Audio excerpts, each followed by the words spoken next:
This is so crazy in Lebanon, right?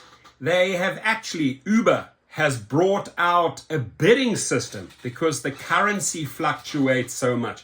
This is actually how it should be, city by city, right? As an independent contractor. They should be sort of bidding on your trips. Will they accept 2.5? Will they accept 5x, right? It's pretty close to this, but amazing how quickly they can adjust their engineers if they want to make money.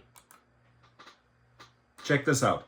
Uber is so confused by this country that it's added a bidding system. So you bid on how much you're willing to spend for your ride. And if the driver likes it, he'll accept. So this is Lebanon, where the currency has lost more than 90% of its value. The currency has fluctuated so drastically every day, sometimes every hour, that Uber couldn't know how to price a ride fair for the market. So every time you would book a ride, they would call and you would negotiate by phone before they would agree to pick you up. But Uber updated their technology so it can all be done in the app. And if you bid high enough, you get to take a ride. Isn't that crazy? If you bid high enough as a rider, you get picked up. And I know Uber loves us because it's the closest to the multiplier that was offered in California for a year, right? Where we are actually saying, hey, which rider is willing to bid high enough to accept my 5X, let's say on a Saturday night at 2 a.m. It's similar. It's not the same, but it's very similar.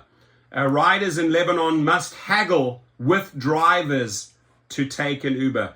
That to me sounds more like the independent contractor model, right? You determine the rates, you want it, yes, no. How desperate are you for our trip, right? And why don't you guys start bidding against each other to get us, right? Because without us, you're not getting from A to B, period.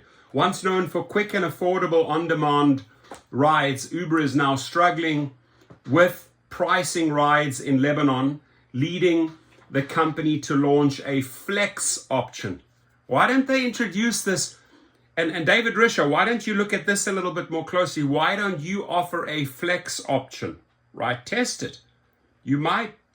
Drivers might love it. And this may draw the drivers away from Uber, right? Because Lyft really needs some innovative ideas to get back into the market. The new and seemingly only way to book an Uber in the country requires riders to bid for their ride.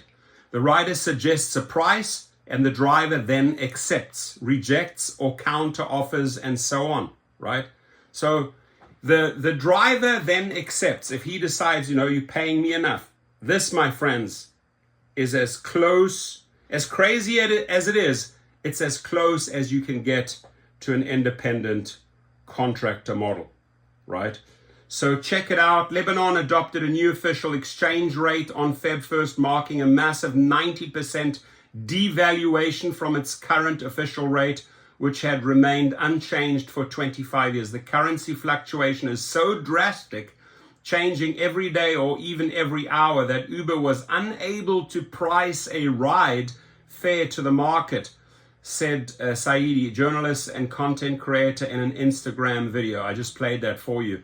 Drivers were calling riders once they booked a ride and then negotiating over the phone before agreeing to pick them up. So Uber launched the Flex ride so both parties could haggle within the app. Now, quick little diversion here. At GigRocket, there is a course, the private chauffeur course, right?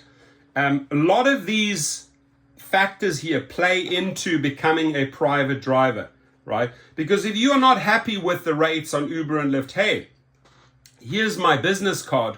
Why don't you consider me, right? So taking riders from the Uber and Lyft platform, making them your permanent clients, giving them a bit of a discount, being able as an true independent contractor, a limo driver, private driver, driver for hire, getting 100% of the monies, funneling that payment through Venmo, cash, credit card, whatever it is, Zelle, into your private account.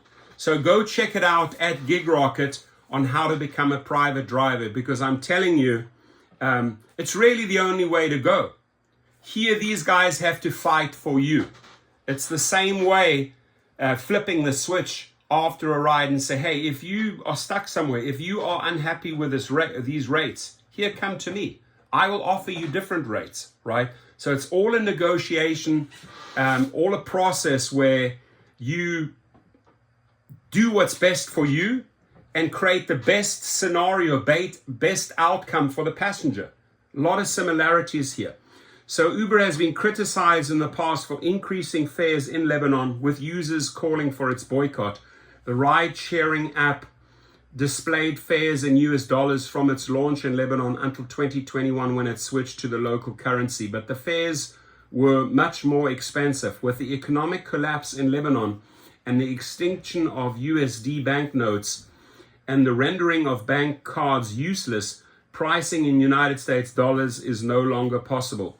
It seemed that Uber chose the 3,900 LL USD exchange rate that the governor of Lebanon's central bank pulled out of somewhere, which led to fares increasing significantly, given they were being paid on the official exchange rate of around 1,500 LL USD.